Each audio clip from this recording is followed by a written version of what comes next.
Hello everyone. तो exercise 9.1 के part 2 में आपका स्वागत है।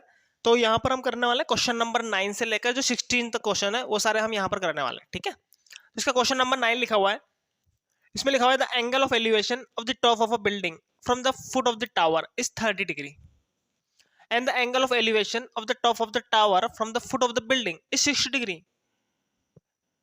तो सबसे पहले तो यहाँ पर एक तो बिल्डिंग दी हुई है और साथ में एक टावर दिया हुआ है, ठीक है, और एक के फुट से दूसरे के टॉप का एंगल दिया हुआ है। सबसे पहले एक बिल्डिंग और एक टावर बना लेते हैं, ठीक है। तो ये तो हो गया टावर और ये हो गई बिल्डिंग, ठीक है, और ये हो गई जमीन, ठीक है। एक चीज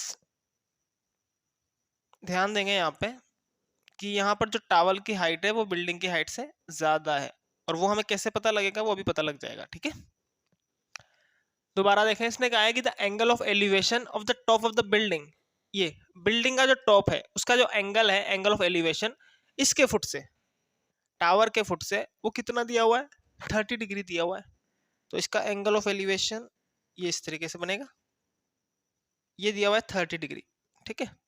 साथ में एंगल ऑफ एलिवेशन टावर के टॉप का बिल्डिंग के फुट से एंगल ऑफ एलिवेशन जो है, ये वाला जो एंगल है वो 60 डिग्री दिया हुआ है, ठीक है। अब क्योंकि ये वाला एंगल बड़ा है 60 डिग्री और ये वाला एंगल छोटा है 30 डिग्री, इसलिए हमने टावर को बड़ा बनाया है यहाँ पे, ठीक है। अपोजिट सिचुएशन भी हो सकती है।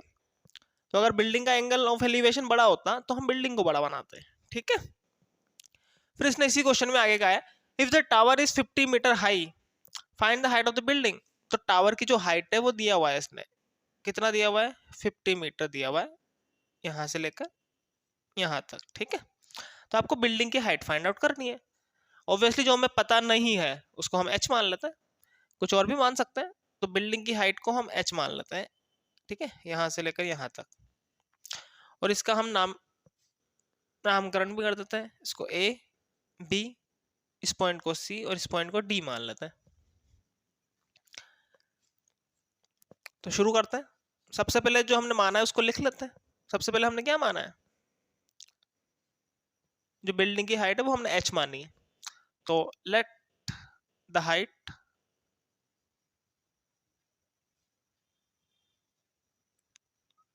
ऑफ द बिल्डिंग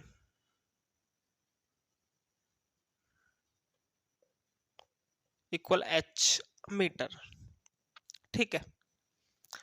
अब देखें यहाँ पर हमें हाइट निकालनी है बिल्डिंग की, बट अगर हम इस ट्रायंगल का यूज करते हैं, ट्रायंगल बी सी डी, देखो ये वाला एंगल 90 डिग्री का होगा, ये चीज आपको ध्यान रखनी है, ठीक है। अगर हम इस ट्रायंगल का यूज करते हैं बी सी डी, तो यहाँ पर हमें ये वाली साइड तो पता है, बट इन दोनों साइड्स में से हमें कोई सी भी साइड पता नहीं है।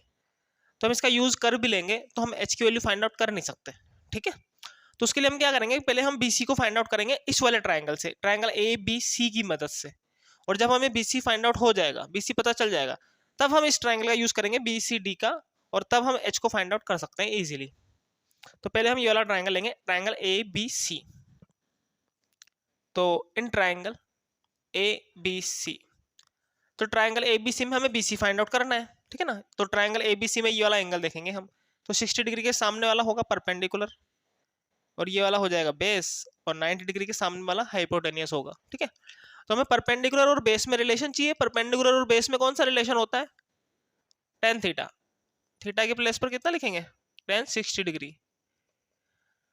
परपेंडिकुलर अपॉन बेस, परपेंडिकुलर की जगह कितना आ जाएगा, 50 मीटर, यानी कि 50 आ जाएगा, और बेस की प्लेस पर कितना आ जाएगा, BC आ जाएगा, ठीक है। टेन 60 की वैल्यू रख दें यहाँ पे, कितनी होती है,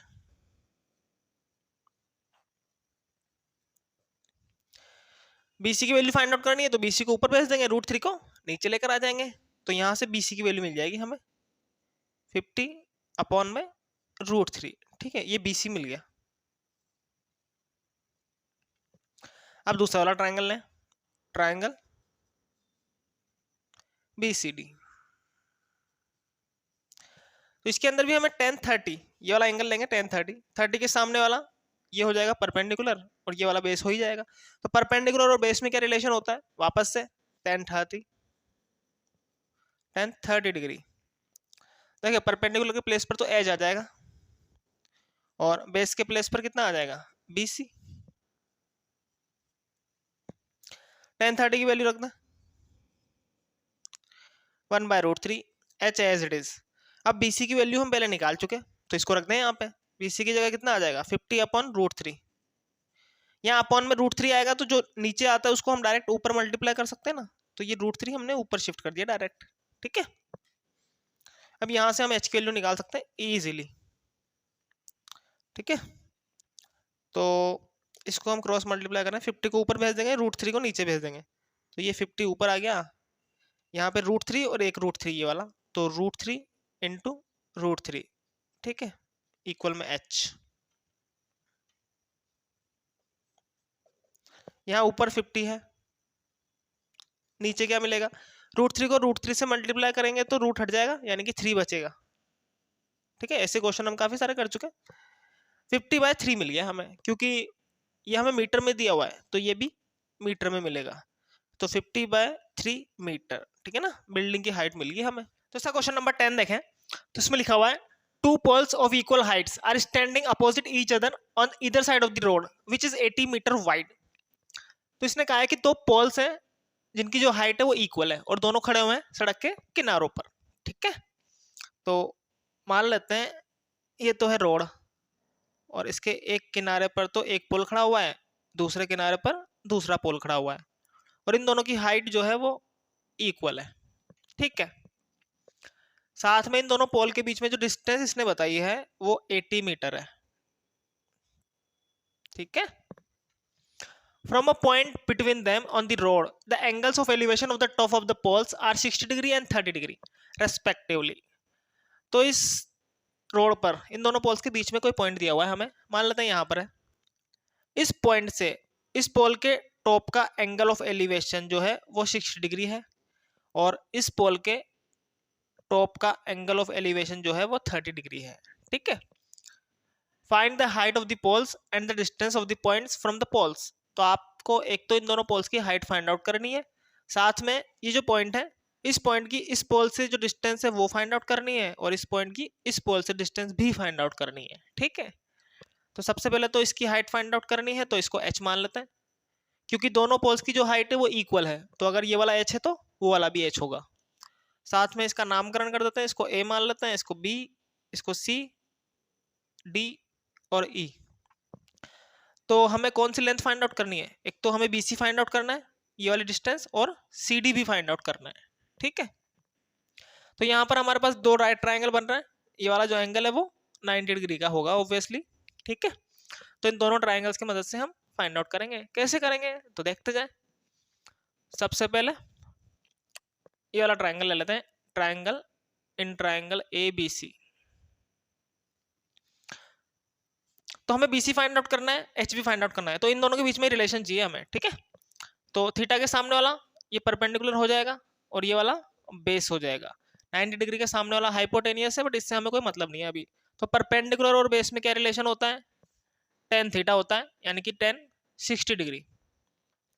tan थीटा का मतलब परपेंडिकुलर अपॉन बेस, तो परपेंडिकुलर के प्लेस पर तो h लिख देंगे, और बेस के प्लेस पर कितना लिख सकते हैं यहाँ पर BC। ठीक है ना, ट्रायंगल ABC की बात हो रही है।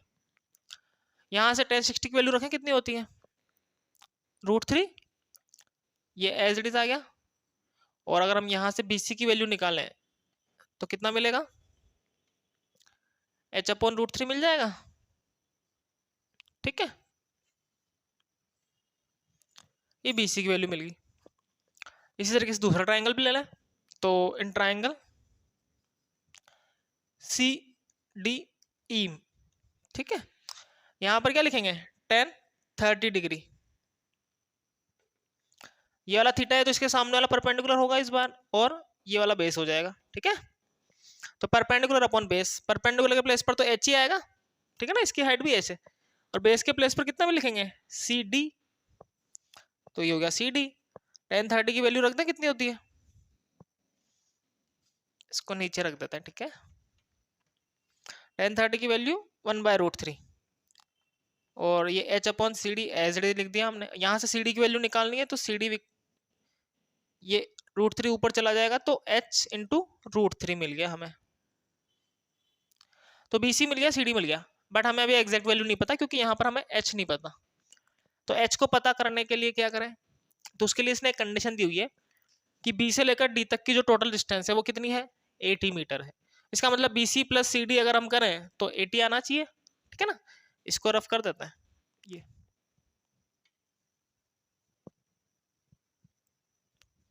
तो इसी कंडीशन का यूज करेंगे हम। तो because B C plus C D equal to 80 metre, ठीक है। तो इसको हम यहां पे लिख रहे हैं, बीसी के प्लेस पर कितना आ जाएगा, h upon √3 plus C D के प्लेस पर h√3 और इक्वल में कितना है 80, ठीक है ना। अभी मीटर लिखने की जरूरत नहीं, लास्ट में लिख देंगे। इस पूरे में h कॉमन आ रहा है, क्या बचेगा यहाँ पे 1/√3 और प्लस में √3 बचेगा इक्वल में 80। अब इसको अगर हम एलसीएम लेके सोल्व करें तो कितना आएगा, देखें √3 को √3 से मल्टीप्लाई करेंगे तो 3 मिलेगा ऊपर, तो 3 + 1 कितना आ जाएगा 4/√3 बचेगा, ठीक है, इक्वल में 80। अब क्योंकि h की वैल्यू फाइंड आउट करनी है तो इसको उस तरफ शिफ्ट कर देंगे, तो √3 ऊपर चला जाएगा, 4 नीचे चला जाएगा, तो यहां से h की वैल्यू कितनी आ जाएगी 80 इंटू √3 और अपॉन में 4, ये 4 से कैंसिल हो रहा है, 4 2 जा 8 और 0 का 0, तो यहाँ पर 20 बच गया और ये √3 बचा हुआ है, तो यहाँ से h की वैल्यू तो मिल जाएगी हमें 20√3, किस में आएगा, मीटर में आएगा ऑब्वियसली, ठीक है। ये तो हमें पोल्स की हाइट मिली है अभी, अब हमें ये वाली डिस्टेंस भी निकालनी थी बीसी और सीडी, इस पोल की इस पॉइंट से डिस्टेंस, तो बीसी हम पहले निकाल चुके ना h अपॉन √3, तो यहाँ पर हमें केवल h की वैल्यू रखनी है, ठीक है। आप चाहें तो इसको इक्वेशन 1 मान के ऐसा लिख सकते हैं कि फ्रॉम इक्वेशन 1, बट हम डायरेक्ट लिखेंगे यहाँ पे। तो बीसी की वैल्यू कितनी है h/√3, h के प्लेस पर 20√3, ठीक है। अब देखो √3 से √3 कैंसिल हो गया, तो कितना बचा 20 मीटर, ये बीसी आ गया। दूसरी सीडी निकालना था, अब सीडी के लिए हमें इसकी जरूरत नहीं है, क्यों, क्योंकि टोटल डिस्टेंस कितनी है 80 मीटर है, और यहाँ से यहाँ तक कितना मिला हमें 20 मिल गया ना, तो 80 में से 20 माइनस करेंगे तो ये कितना बचेगा 60 बच जाएगा ऑब्वियसली। तो सीडी तो हम डायरेक्ट लिख सकते हैं, सीडी इक्वल टू 80 माइनस 20, कितना आ गया 60 मीटर, ठीक है। तो इसका क्वेश्चन नंबर 11 देखें, तो इसमें लिखा हुआ है a TV tower stands vertically on a bank of a canal. तो ये एक टीवी टावर दिया हुआ है इसमें, जो कि एक कैनल के बैंक पर खड़ा हुआ है, कैनल मतलब एक नहर के किनारे पर खड़ा हुआ है, ठीक है ना। तो यहाँ पर ये बीसी जो है वो नहर है, इसके किनारे पर ये टावर खड़ा हुआ है, ठीक है। उसके बाद इसने आगे कहा from a point on the other bank directly opposite the tower the angle of elevation of the top of the tower is 60 degree. अब ये जो कैनल का दूसरा किनारा है यानी कि सी किनारा है, यहाँ से इस टावर का जो टॉप है उसका एंगल ऑफ एलिवेशन दिया हुआ है 60 डिग्री, ठीक है। From another point 20 meter away from this point on the line joining this point to the foot of the tower the angle of elevation of the top of the tower is 30 degree। अब इसी bank को अगर हम इससे join करें, इसको join करें, तो इसी लाइन पर कहीं आगे इस वाले बैंक से 20 मीटर दूरी पर एक और पॉइंट है डी, इससे इसके टॉप का एंगल ऑफ एलिवेशन जो है वो 30 डिग्री दिया हुआ है, ठीक है। Find the height of the tower and width of the canal. तो एक तो आपको टावर की हाइट फाइंड आउट करनी है, ठीक है, हाइट फाइंड आउट करनी है तो इसको h मान लेते हैं, साथ में जो कैनल है उसकी विड्थ भी फाइंड आउट करनी है। कैनल यहाँ पर BC है तो इसकी चौड़ाई कितनी होगी उसको हम x मान लेते हैं फिलहाल के लिए, ठीक है ना, यहाँ से लेकर यहाँ तक। तो इसका मतलब आपको क्या क्या फाइंड आउट करना है, आपको h फाइंड आउट करना है और x फाइंड आउट करना है। तो सबसे पहले आप चाहें तो एक लाइन लिख सकते हैं कि let the width of the canal is x and the height of the tower is h metre, ठीक है। उसके बाद आप यहां से लिखेंगे, तो उसके बाद हम क्या करेंगे, सबसे पहले इसी ट्रायंगल को ले लेते हैं, ये राइट एंगल होगा ऑब्वियसली, ये वाला एंगल जो है राइट एंगल होगा। तो एक तो ये छोटा वाला ट्रायंगल बन रहा है ABC, ठीक है ना, ये B पॉइंट है, ये वाला B पॉइंट है, ABC ट्रायंगल बन रहा है एक तो ये वाला, दूसरा ABD एक बड़ा वाला ट्रायंगल बन रहा है। तो इन दोनों ट्रायंगल का यूज करेंगे हम 1 बाय 1। तो सबसे पहले ठीक है ना एक लाइन लिख देंगे आप इसके आगे, उसके बाद आपको लिखना है कि इन ट्रायंगल ABC, पहले हम छोटा वाला ट्रायंगल लेते हैं, तो वापस से हम यहाँ पे tan 60 निकालेंगे, h और x में रिलेशन निकालेंगे, ठीक है। तो tan थीटा tan 60 कितना होता है, परपेंडिकुलर अपॉन बेस, थीटा के सामने वाला परपेंडिकुलर और ये जो नीचे वाला है ये बेस हो जाएगा, ठीक है। हाइपोटेनस से अभी हमें मतलब नहीं है। परपेंडिकुलर अपॉन बेस यानी कि h अपॉन x आ जाएगा। tan 60 की वैल्यू आपको पता ही होगी कितनी होती है, √3, ठीक है। तो यहां से h की वैल्यू मिल गई हमें, यहीं पे लिख देते हैं, h इक्वल टू आ गया √3x, ठीक है। ये फर्स्ट इक्वेशन मिल गई।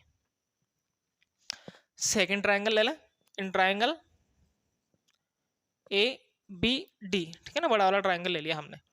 इसमें tan 30 निकालेंगे हम, तो tan 30 की वैल्यू कितनी होगी, वापस से परपेंडिकुलर अपॉन बेस, इस बार परपेंडिकुलर ये पूरा है h है, ठीक है ना, परपेंडिकुलर के प्लेस पर तो h आ गया। बेस कितना है, बड़े वाले ट्रायंगल में बेस ये पूरा होगा यहां से लेकर यहां तक, तो यहां से लेकर यहां तक 20 प्लस x हो जाएगा, तो इसको हम 20 प्लस x लिख देंगे, ठीक है। वापस से tan 30 की वैल्यू रखेंगे, तो 1/√3, इसको एज इट इज रहने दें, 20 प्लस x, इसको ऊपर मल्टीप्लाई कर दे, क्रॉस मल्टीप्लाई कर दे, तो यहाँ तो आ जाएगा 20 प्लस x, ये √3 इधर मल्टीप्लाई हो जाएगा तो h √3 मिल गया, ठीक है। अब एक काम कर सकते हैं हम, इसमें हम h की वैल्यू रख सकते हैं √3x, ठीक है, तो रख दें यहाँ पर। चाहे तो आप इसको इक्वेशन 1 मान सकते हैं, इक्वेशन 1, और यहाँ पे लिख देंगे 20 प्लस x, h की वैल्यू रख रहे हैं हम √3x, ठीक है ना, साथ में यहाँ √3 पहले से है, कहाँ से लिखा हमने, फ्रॉम इक्वेशन 1, ठीक है।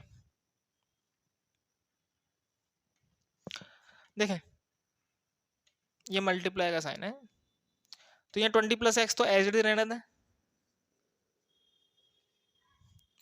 √3 को √3 से मल्टीप्लाई करेंगे तो कितना आएगा, 3 हो जाएगा ना, तो 3x हो गया। यहां से इसको उस तरफ ले जाएं तो 20 इक्वल टू, ये जो प्लस का x है उस तरफ जाएगा तो 3x माइनस एक्स कितना मिल जाएगा, यहाँ से 2x मिल जाएगा, ठीक है ना, इसको हटा देते हैं। और इसको अगर हम सोल्व करेंगे तो यहाँ से x की वैल्यू कितनी आ जाएगी, 20/2, या फिर ऐसे कहे तो x की वैल्यू आ गई 10 मीटर, ठीक है। x क्या था, कैनाल की विड्थ थी, तो कैनाल की विड्थ कितनी आ गई, 10 मीटर आ गई। एक काम हो गया, दूसरा काम करना है हमें, h की वैल्यू निकालनी है ना, तो इक्वेशन नंबर 1 से निकाल सकते हैं, तो यहाँ पे रख दें h equal to √3 into X की जगह कितना आ जाएगा 10, तो इसको ऐसे लिख सकते हैं 10√3 मीटर में आ जाएगा, ठीक है। ये दूसरा काम हो गया आंसर।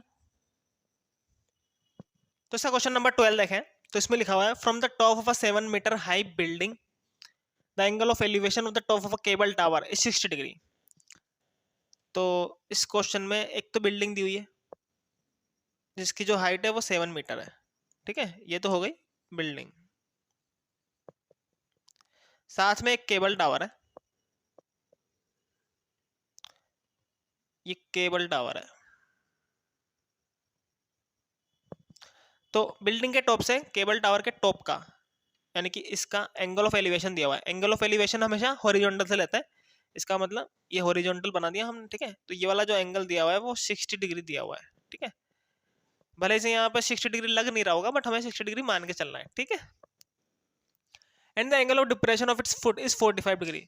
अब इस केबल टावर के फुट का एंगल ऑफ डिप्रेशन दिया हुआ है, एंगल ऑफ डिप्रेशन जब हम ऊपर से नीचे की तरफ देखते हैं तो ये 45 दिया हुआ है, ठीक है। Determine the height of the tower, तो आपको टावर की हाइट फाइंड आउट करनी है, तो टावर की हाइट फाइंड आउट करने के लिए इसको h मान लेते हैं, ठीक है। ये पूरी हाइट मान ली हमने, टावर की h मान ली।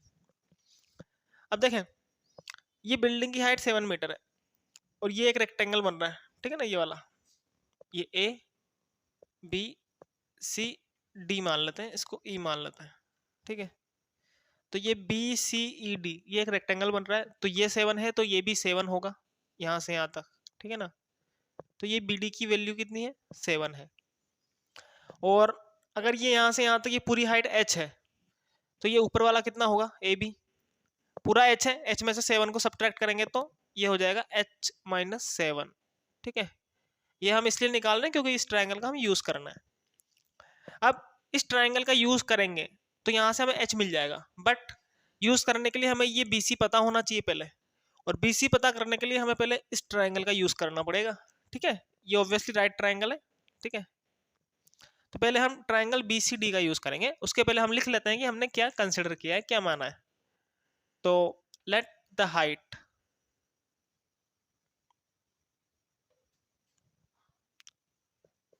ऑफ द टावर, जो टावर है उसकी हाइट कितनी मानी है हमने, h मीटर।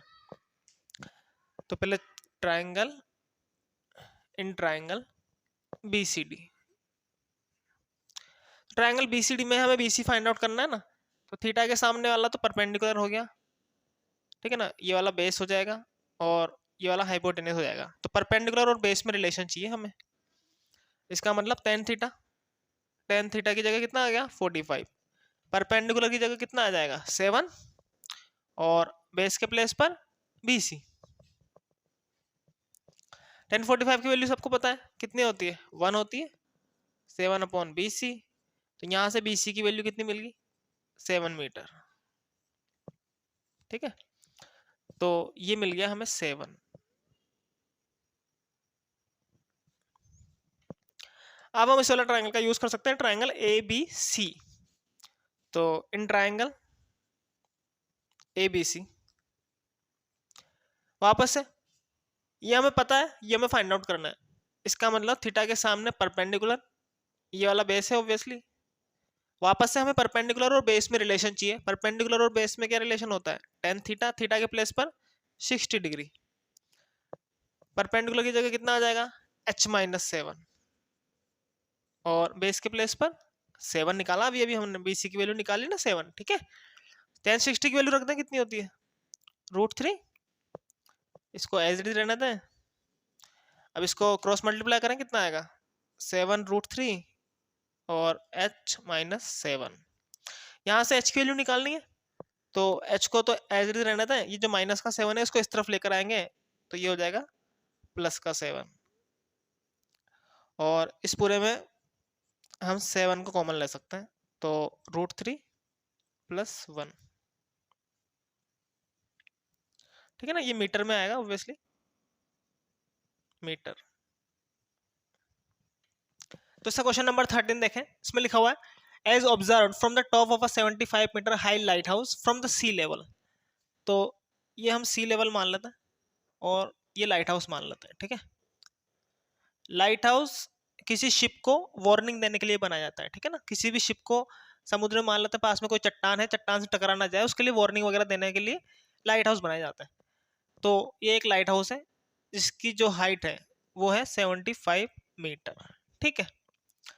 और इसने आगे कहा है कि जो angle of depression of 2 ships are 30 degree and 45 degree, और यहाँ पर 2 शिप्स हैं, एक शिप मान लेते हैं ये है, और दूसरी शिप यहाँ पर है, एक शिप A शिप B, इन दोनों शिप्स का एंगल ऑफ डिप्रेशन दिया हुआ है, ठीक है। ये पॉइंट थोड़ा आगे बना लेते हैं। एंगल ऑफ डिप्रेशन आपको पता होगा, जब भी हम ऊपर से किसी चीज को नीचे की तरफ देखते हैं तो हॉरिजॉन्टल से जो एंगल बनता है, हॉरिजॉन्टल यहाँ पर ये वाला होगा, ऊपर से देख रहे हैं ना, तो ऊपर से देखेंगे हॉरिजॉन्टल भी, तो ये वाला एंगल दिया हुआ है यहाँ पर हमें, ये वाला 30 का हो गया और ये वाला 45 का हो गया, तो एंगल ऑफ डिप्रेशन दिया हुआ था, ठीक है। अब क्योंकि ये भी हॉरिजॉन्टल है और ये भी हॉरिजॉन्टल है, तो ये दोनों लाइंस एक दूसरे के पैरेलल हो गई, ठीक है। और पैरेलल होने की वजह से आपको पता है कि जब भी दो लाइंस पैरेलल हो और कोई तीसरी लाइन इन दोनों को इंटरसेक्ट कर रही है, तो ये जो जेड शेप में जो एंगल बनता है इसको हम अल्टरनेट एंगल्स बोलते हैं, और अल्टरनेट एंगल्स बराबर होते हैं कब, जब लाइंस पैरेलल हो, ठीक है।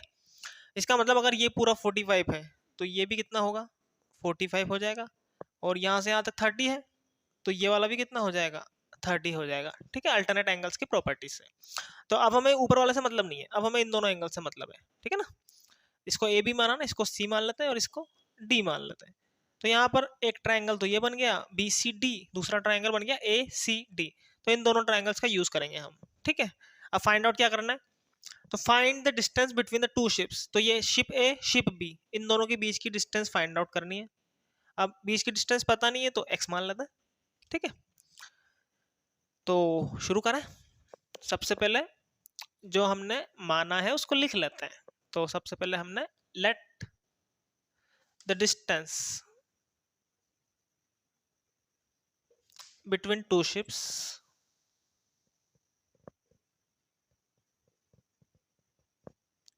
दोनों शिप्स के बीच की जो डिस्टेंस है उसको हमने x मीटर मान लिया, ठीक है।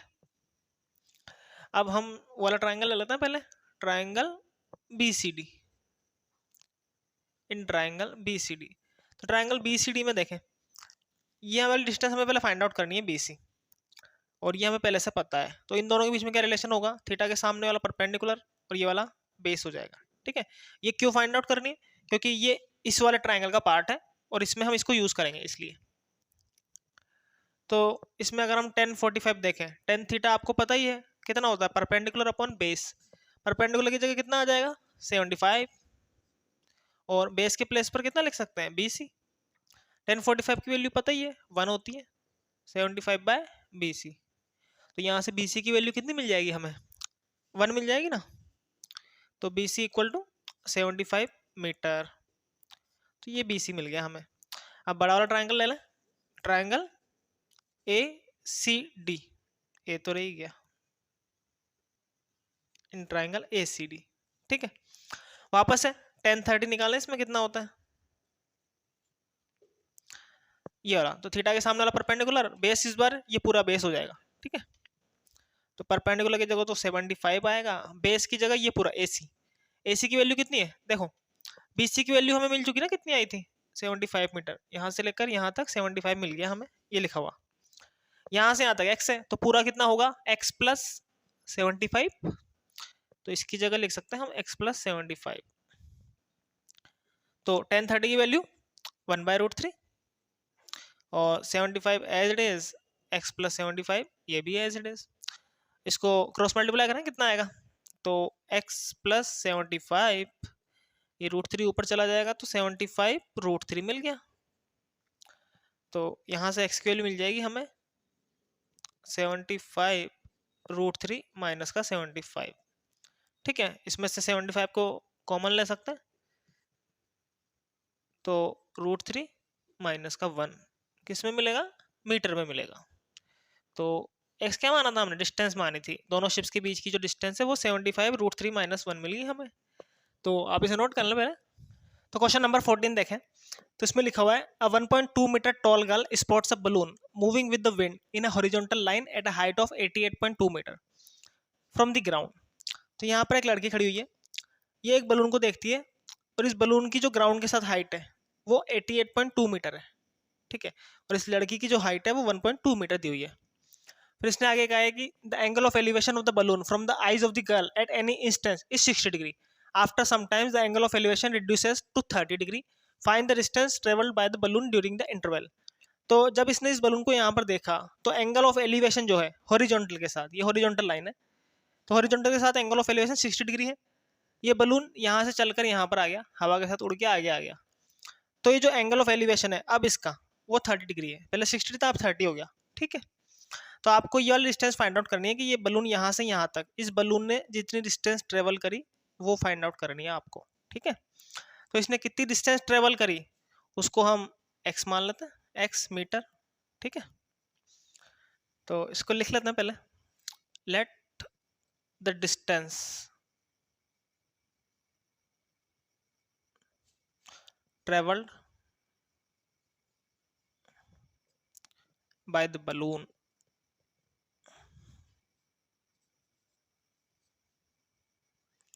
इक्वल x मीटर, ठीक है। अब ये डिस्टेंस कैसे फाइंड आउट करेंगे, तो इसके लिए हमारे पास दो राइट ट्रायंगल हैं, एक ये वाला, ठीक है ना, इसका नाम कर देते हैं A B और C, और इसको मान लेते हैं DE। तो एक तो ट्रायंगल ABC हो गया, दूसरा ट्रायंगल ADE हो गया। इन दोनों ट्रायंगल का हमें यूज करना पड़ेगा, ठीक है ना।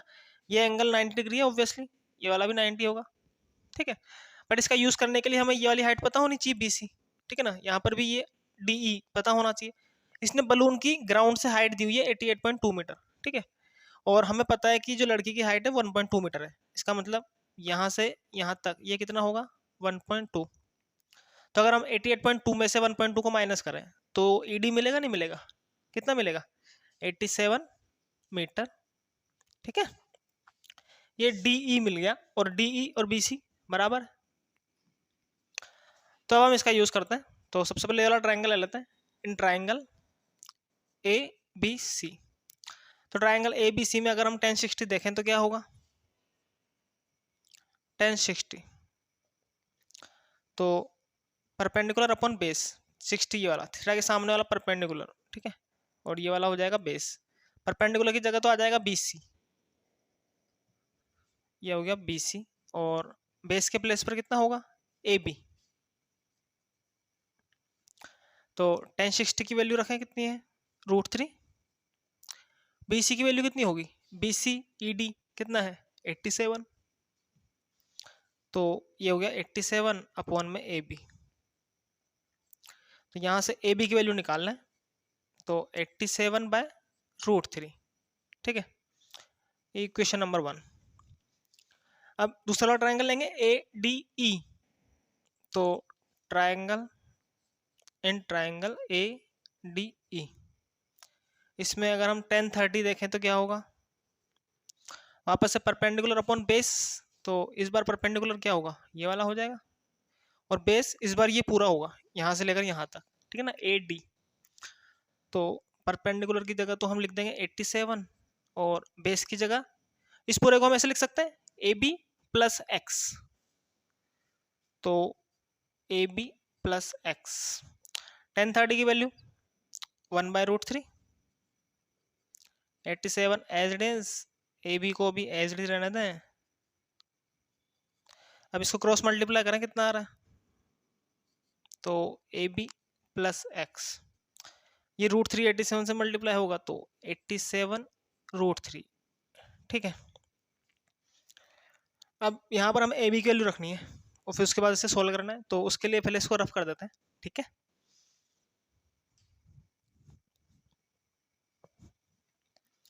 तो यहाँ पे AB की वैल्यू कितने रखें, 87/√3, तो 87/√3 प्लस x को एज इट इज रहने दें और 87√3, ठीक है ना। कहाँ से रखी वैल्यू हमने, इक्वेशन नंबर 1 से, तो यहाँ लिख देंगे फ्रॉम इक्वेशन 1, ठीक है।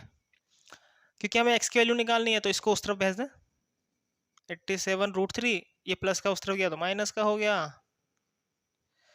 अब इस पूरे में 87 कॉमन आ रहा है, तो 87 को बाहर निकालना है, क्या बचेगा यहाँ पे √3 बचेगा, और माइनस में यहाँ पे 1/√3।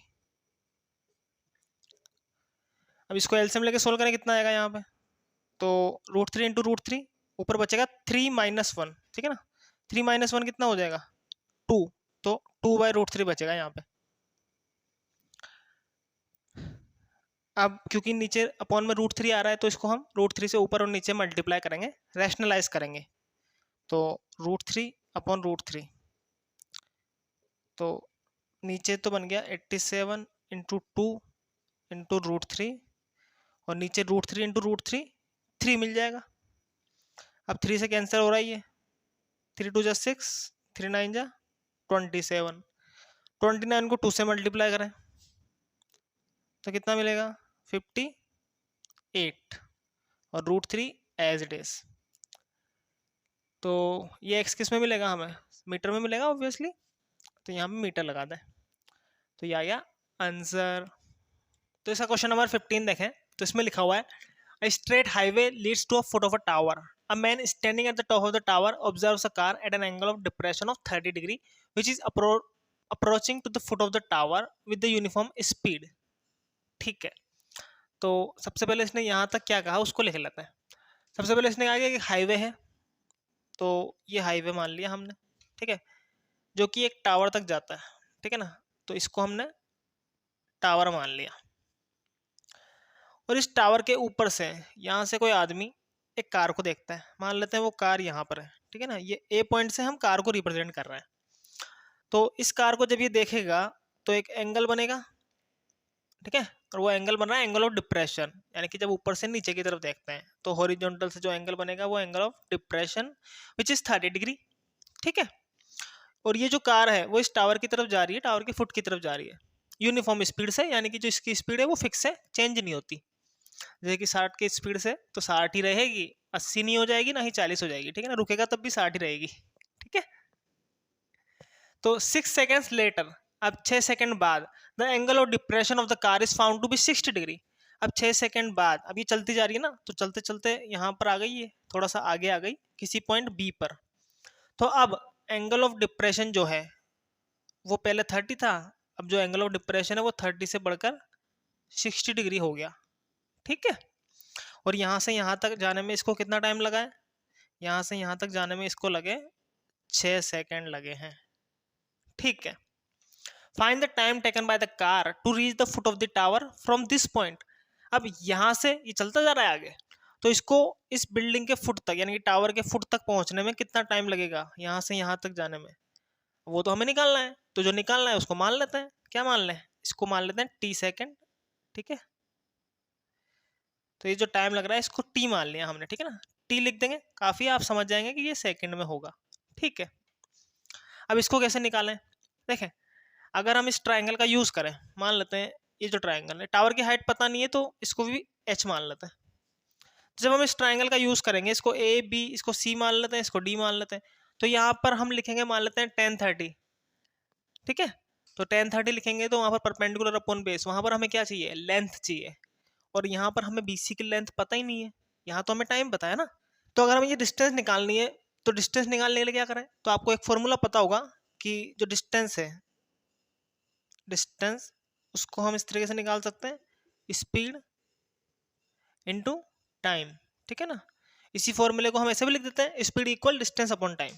ठीक है, तो यहाँ से हम ये डिस्टेंस निकाल सकते हैं, ए बी भी निकाल सकते हैं, बी सी भी निकाल सकते हैं। ठीक है, तो उसके लिए स्पीड पता होनी चाहिए, टाइम तो पता है ना, स्पीड नहीं पता। फिर क्या करें? तो स्पीड को भी क्या मान लें? कुछ मान लेते हैं, एक्स मान लेते हैं। तो जो कार की स्पीड है, क्योंकि यूनिफॉर्म है यानी कि एक जैसी, चेंज नहीं होगी, तो स्पीड को हमने एक्स मान लिया। टाइम कितना लग रहा है? देखें, अगर हमें ए बी की वैल्यू निकालनी है तो स्पीड इंटू टाइम, टाइम कितना है? 6, तो कितना आ जाएगा? 6x आ जाएगा। तो यहाँ पर ए बी की जो लेंथ है वो तो मिल गई हमें 6x। ठीक है, और अगर हमें बी सी की वैल्यू निकालनी है, बी सी की लेंथ निकालनी है, तो यहाँ पर स्पीड इंटू टाइम, यहाँ पर भी कितना आएगा? x इंटू, यहाँ पर टाइम कितना है? t है, तो x t आ गया यहाँ पर, तो बी सी की लेंथ मिल गई हमें एक्स टी।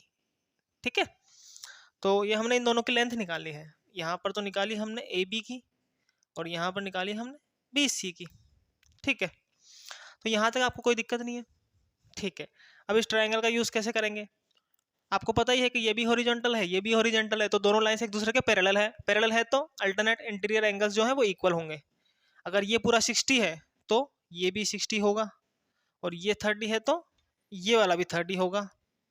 तो यहाँ पर इन दोनों ट्राइंगल्स का यूज कर सकते हैं हम। एक तो ए सी डी, ये भी राइट ट्राइंगल है, और बी सी डी ये भी राइट ट्राइंगल है, तो दोनों का यूज करें और फिर करें कि क्वेश्चन होता है कि नहीं होता। ठीक है, तो ये सब आप लिख लेंगे।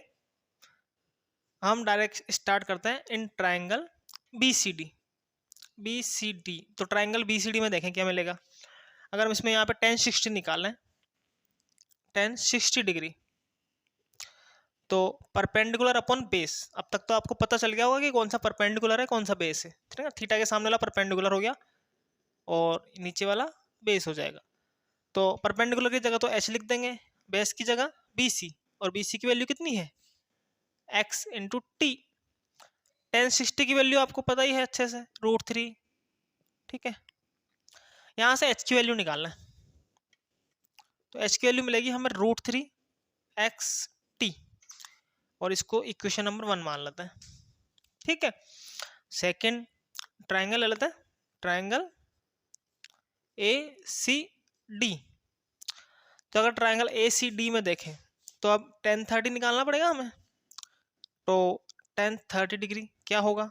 वापस से परपेंडिकुलर अपॉन बेस, बेस इस बार ये पूरा है। ठीक है ना, तो परपेंडिकुलर की जगह तो एच आ जाएगा और बेस की जगह पर ए सी।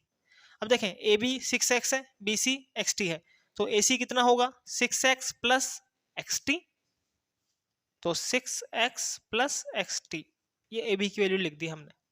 ठीक है, यहाँ से 1030 की वैल्यू रखें तो 1/√3 और h, देखें इस पूरे में x कॉमन आ रहा है, तो यहाँ पे बचेगा 6 प्लस t। ठीक है,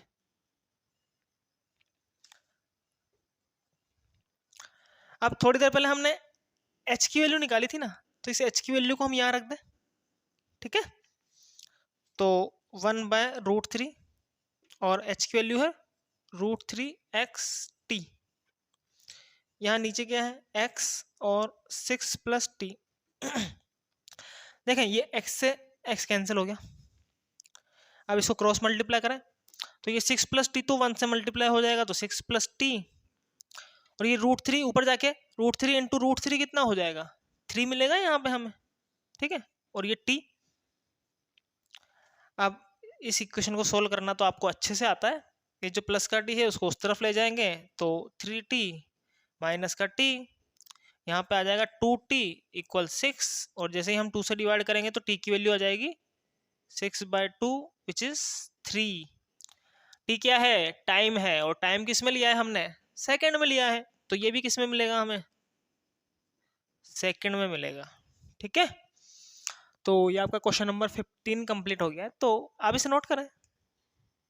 तो इस एक्सरसाइज का लास्ट क्वेश्चन देखें, तो इसमें लिखा हुआ है the angle of elevation of the top of a tower from 2 points at a distance of 4 metre and 9 metre from the base of the tower and in the same straight line with it are complementary, prove that the height of the tower is 6 metre. अब इस सब का मतलब क्या है, तो सबसे पहले इसने कहा कि the angle of elevation of the top of a tower from 2 points. तो एक टावर है, तो पहले तो ग्राउंड बना लेते हैं, ठीक है। ये तो ग्राउंड हो गया और ये एक टावर हो गया, ठीक है। यहाँ पर 2 पॉइंट हैं, एक पॉइंट मान लेते हैं ये वाला A, और एक दूसरा पॉइंट मान लेते हैं ये है B, ठीक है। इन दोनों पॉइंट से एंगल ऑफ एलिवेशन दिया हुआ है हमें,